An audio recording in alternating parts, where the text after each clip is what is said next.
Армысыздар қазақ ел, міне қытайлар келіп жатыр Қазақстанға. Алматы қаласы Гоголь көшесінен жоғары. Виза, без виза, в общем. В общем, километрмен келіп жатыр, километр.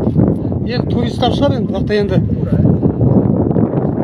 кәдімгі ғарыш қой мынау деген. Аялдамадан келіп жүр ма? Толы. Қазақ елі міне Қытай деген Алматыны қаптады ғой, осыншы. Без виза, виза.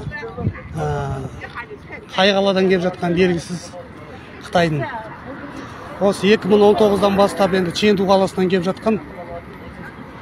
Қараш, қаншама. Бұлар енді